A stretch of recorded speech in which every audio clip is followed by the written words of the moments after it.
Good morning students. तो आज हम मिसलेनियस एक्सरसाइज आज लगभग कोशिश करेंगे खत्म करने की।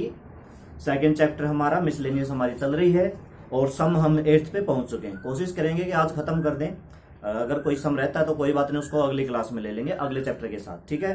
तो आज हम 8th सम शुरू करते हैं जिसमें हमें फंक्शन दे रखा है और फंक्शन के डोमेन रेंज तो बता दिए लेकिन इक्वेशन नहीं दे रखी।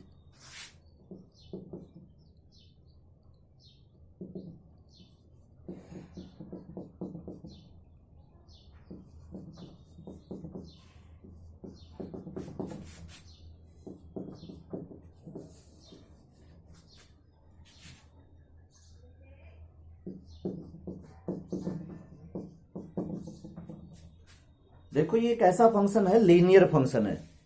इसने लिख तो नहीं रखा लेकिन क्योंकि यहाँ पे x की पावर 1 है तो ये कैसा फंक्शन है, लीनियर, ठीक है। एक पावर वाली को हम क्या कहते हैं, लीनियर। हिंदी में क्या कहते हैं, रैखिक। दो पावर वाली को क्या कहते हैं, क्वाड्रेटिक।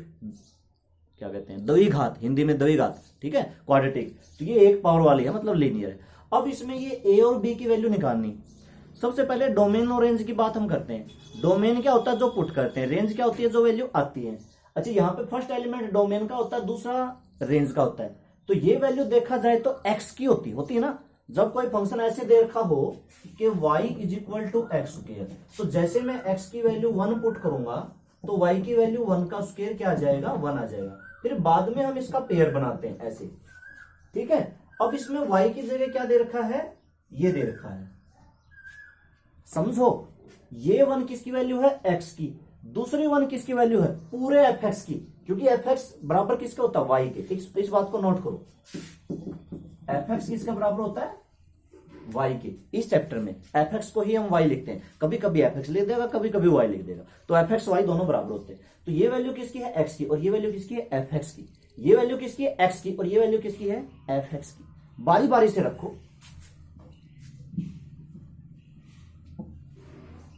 अब देखो x equal to 1, fx equal to 1। तो fx की वैल्यू 1 रखी, यहां पे वैल्यू 1 रखी, तो a plus b equation number 1 बन गई। ये x की, ये fx की।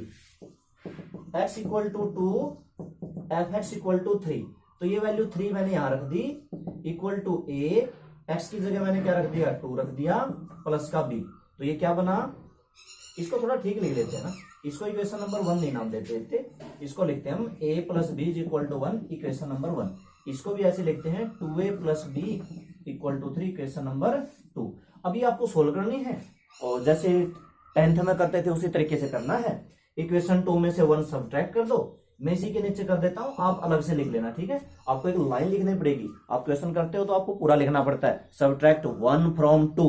सब्ट्रैक्ट किया, माइनस माइनस माइनस कट गया, बचा a की वैल्यू 2। a की वैल्यू 2 आ गई, a की वैल्यू 2 आ गई। b की वैल्यू क्या आएगी, 1 में पुट कर दो।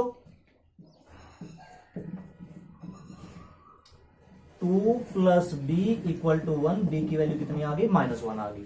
तो fx कितना आया, मेन तो यही निकालना था।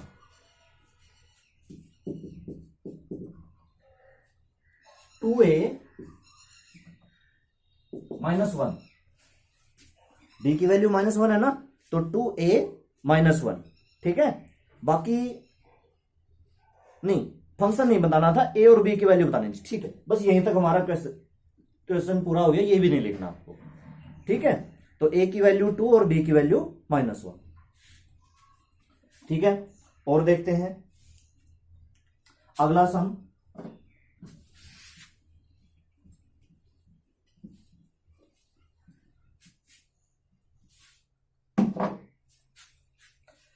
नाइन्थ है, let R be the relation. एक बात बताना चाहूंगा, ये जो 9th सम है ये यूं का यूं एक, ये तो एक सम है, ऐसी ही एक पूरी एक एक्सरसाइज मिलेगी, यानी कि +2 में। ये जो एक सम है ना +2 में, ये एक एक्सरसाइज मिलेगी। क्या दे रखा है, एक तो दे रखा आर,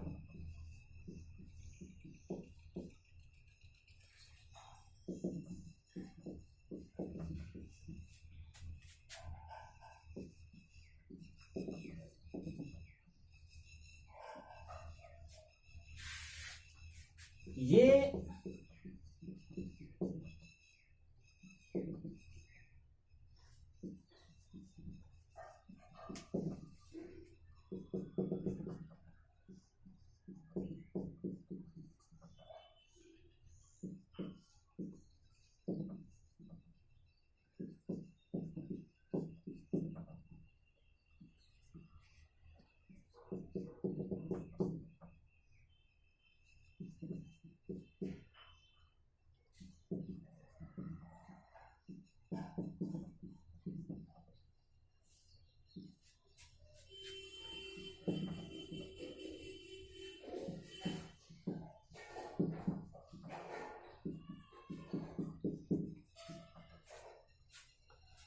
देखो ये तीनों सिचुएशन हमें प्रूव करनी है, हमें ये तीनों चीज प्रूव करनी है, ये तीनों चीज प्रूव करनी है। अब एक एक करके देखते हैं। पहले मैंने ले लिया ए, देखो यहां पे ए बी है, ठीक है, और ये इसको और इसको देखो, यहां पे ए बी है तो A equal to B square, अगर मैं ए ले लूं तो A is equal to A square, ऐसे है ना, मतलब बी की जगह पे ए रख दिया, ठीक है। तो फर्स्ट पार्ट के लिए if A belong to R, अगर मैंने ए लिया तो मैं उसमें रखूंगा इसको, A is equal to A square, but यूं कह दो if A is equal to 2, क्या 2 के स्क्वायर का होगा, मैंने यहां पे ए की वैल्यू 2 ले ली, तो क्या 2 के स्क्वायर के इक्वल होता है, which is not possible, which is not possible. So इसका मतलब ये इससे बिलोंग नहीं करता, नॉट बिलोंग टू आर। पहली चीज हमने वेरीफाई कर दी कि ये ट्रू नहीं है फॉर ऑल। हाँ, जैसे कि मान लो कि मैं ए की वैल्यू 1 लेता, फिर 1 इक्वल टू 1 स्क्वायर हो जाएगा, 0 लेता तो 0 इक्वल टू 0 स्क्वायर हो जाएगा, लेकिन लिख क्या रखा, फॉर ऑल। ऑल का मतलब समझते हो, सभी, सभी मतलब 1 के लिए भी ट्रू, ये सबके लिए ट्रू होना चाहिए था, लेकिन ये सबके लिए ट्रू नहीं है, तो ये नहीं है, ठीक है, ऐसे लिखते हैं, ये नहीं है, फॉल्स है, ठीक है, तो ये गलत है, ये काटा जाता है, इसका मतलब क्या होता है, नॉट बिलोंग टू होता है। दूसरी बात करते हैं,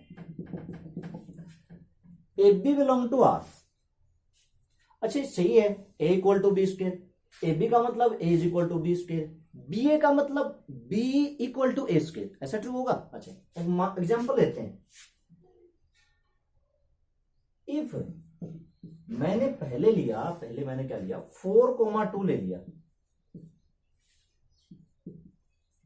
क्यों, क्योंकि जो 4 है वो इक्वल है 2 के स्क्वायर की, है कि नहीं है, समझो, a b equal to a equal to B square और 4 इक्वल टू 2 स्क्वायर, सारी वैल्यू मैं यहां पुट करूंगा, पुट करने के लिए और है कहां, एक ही तो चीज है, यही तो पुट कर सकते हैं, ठीक है, तो ये तो सही है।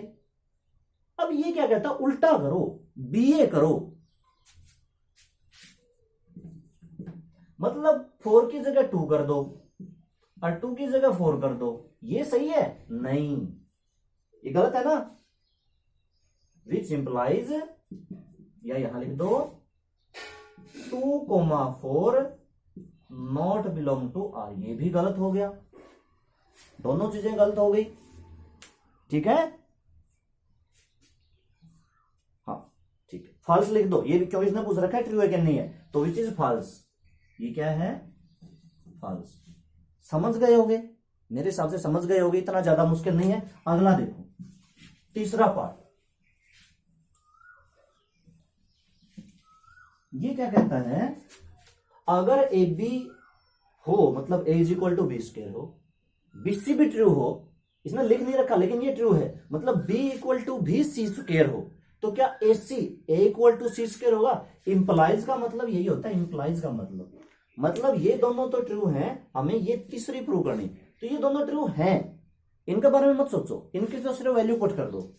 थर्ड पार्ट की अगर हम बात करें, if a comma b belong to R, और जो बी कोमा सी है ये भी बिलोंग टू आर, ठीक है, अगर ये ट्रू है तो मतलब A is equal to B square होगा, ये ट्रू है तो B is equal to C square होगा।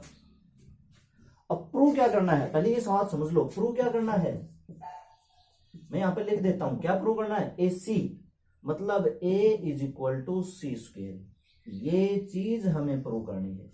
पर क्या ये होगी? नहीं। ये b की वैल्यू सी स्क्वायर यहां पे रख दो।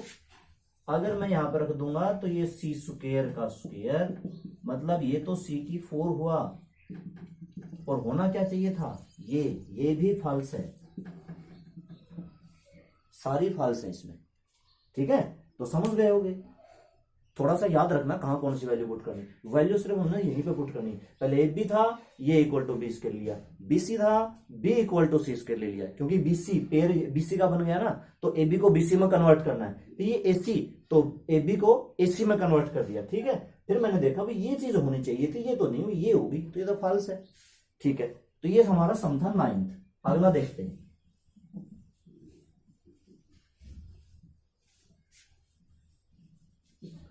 अगला देखते हैं 10th सम।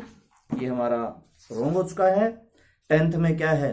10th में तो ये बताना ये रिलेशन है कि फंक्शन है। सिर्फ एफ क्या दे रखा है? वैसे यहां पे ए भी दे रखा है,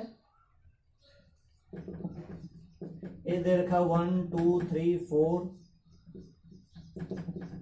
बी दे रखा है 1 5 9 11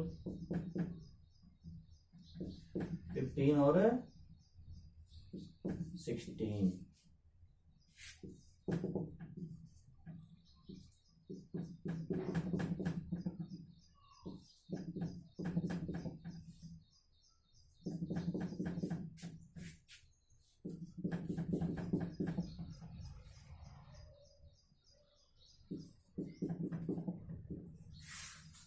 ठीक है, ये दे रखा है, इसको देख लो, देख के बताओ ये रिलेशन है कि नहीं है, फंक्शन है कि नहीं है।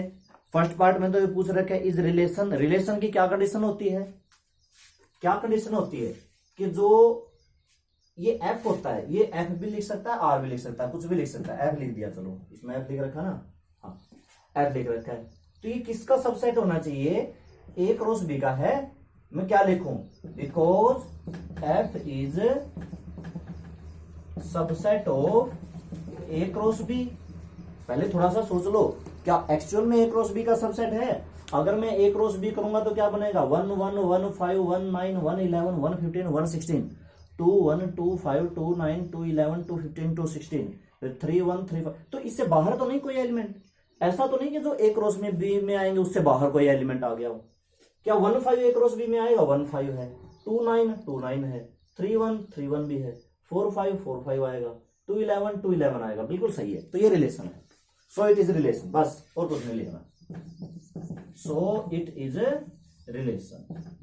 अच्छा, फंक्शन के बारे में क्या लिखोगे? फंक्शन में की कंडीशन क्या होती है? एक एलिमेंट की दो इमेज नहीं होने चाहिए। आया याद? देखो 2 की इमेज यहां पे क्या है? 9, और यहां पे क्या है? 2 की 11। तो ये फंक्शन नहीं है। क्या लिखेंगे? Because one element have 2 images, so it is not a function. ठीक है, तो हम लिखेंगे सेकंड पार्ट में, because one element 2 has 2 images 9 and 11, so it is not a function. लिखना है बस, हमने उसका रीजन बताना है। ठीक है, तो अगला 11th।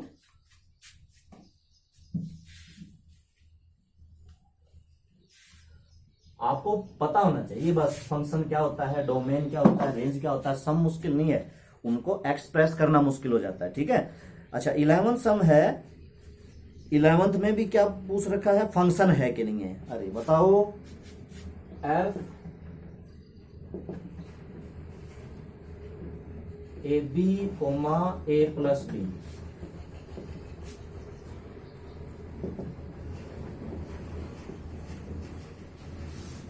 जेड का आपको पता होगा, जेड होता है इंटीजर।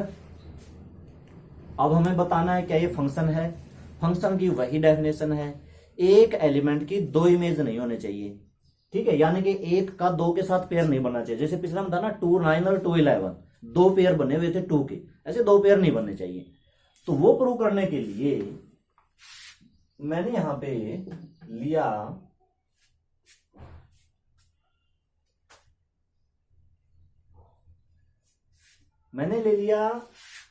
ए की वैल्यू मैंने ली 1 और बी की वैल्यू मैंने ली 6 और इसके अंदर रख दिया एफ। वैसे पेयर में रख दो, यहां पे लिख देते हैं ब्रैकेट, 1 इंटू में 6 और 1 प्लस 6, तो क्या बना ये 6, कुछ तो गड़बड़ कर दी मैंने, क्या रखना था, 5 रखना था, 5 रखना था, ठीक है। 1 इंटू में 5 नहीं, ये नहीं है, ये वाला एग्जाम्पल नहीं चलेगा इसका, क्योंकि मुझे कोशिश करनी है कि एक एलिमेंट के 2 पेयर बने।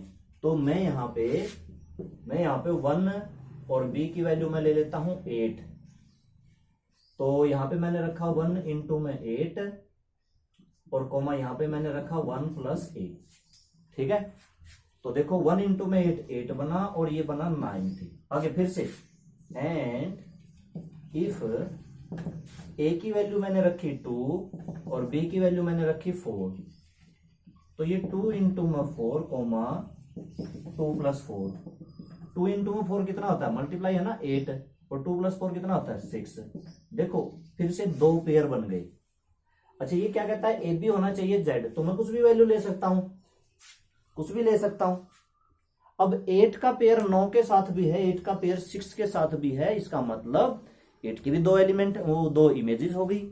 यही वही लाइन सेम टू सेम इसमें लिखनी है, because 1 element 8 have 2 images 9 and 6, so it is not function, function नहीं है, ठीक है, फंक्शन नहीं है। हो गया प्रूव।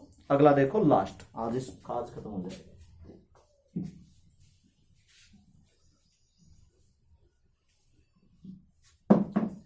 अगला देखो 12th है, ए दे रखा है 9 10 11 12 13, a to n defined by highest prime factor of n. अच्छा देखो ए क्या दे रखा है,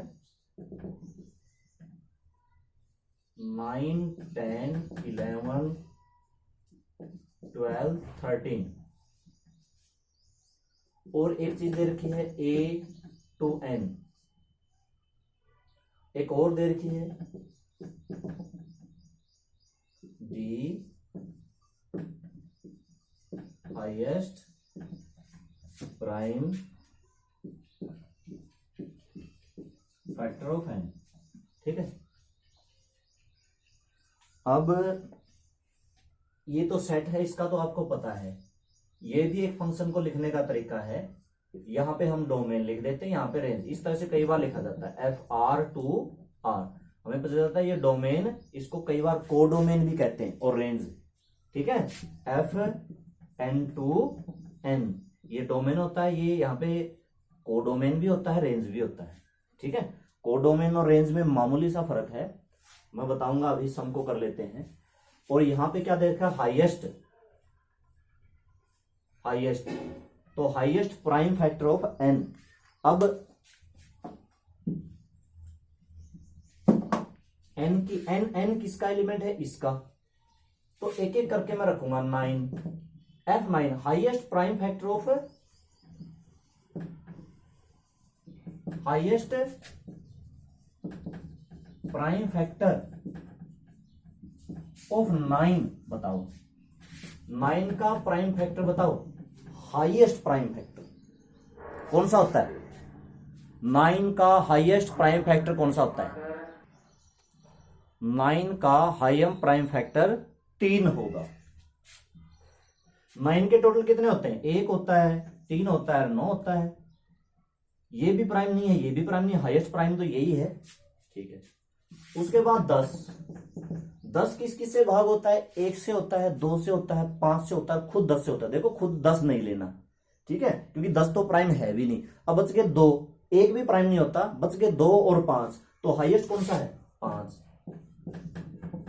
11 का, अब 11 तो खुद प्राइम है, तो इसका तो यही होगा, ठीक है। 12 का कौन सा होगा, 13 का कौन सा होगा, आप ये बताओ, 12 का कौन सा होगा और 13 का कौन सा होगा, बताओ।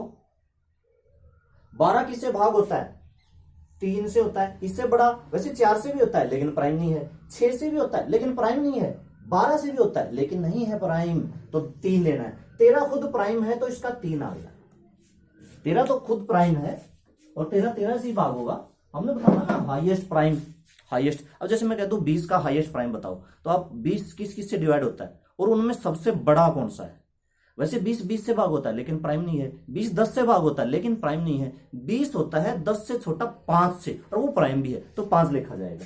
तो इसका क्या बताना है। अच्छा, अब अगर डोमेन पूछे तो आप क्या लिखोगे, ये 9 10 11 12 13। और रेंज पूछे तो क्या लिखोगे, ये 3 5 11 3, मतलब 3 5 11 13। रेंज क्या है इसकी, यही बताना है। 3 5 11 3 5 11 13, यही आता है ना। डोमेन क्या होता है, इनपुट जो हमने ये पुट की, और रेंज क्या होती है, आउटपुट जो ये आई। ठीक है, तो ये होगी रेंज में 3 5 11, दोबारा 3 नहीं लिखना, एक ही बार लिखना है 13। ठीक है, तो ठीक है, ये हमारा चैप्टर भी पूरा हो गया। और कल हम ट्रिग्नोमेट्री 10th में भी किया था ना, उससे और बहुत सारे फार्मूले आएंगे। जो 10th वाले फार्मूले हैं वो तो हमारे काम के हैं ही हैं, उसके अलावा और बहुत कुछ इसमें सीखने को मिलेगा। ठीक है स्टूडेंट्स, तो आज के लिए बस इतना ही। Okay, thank you.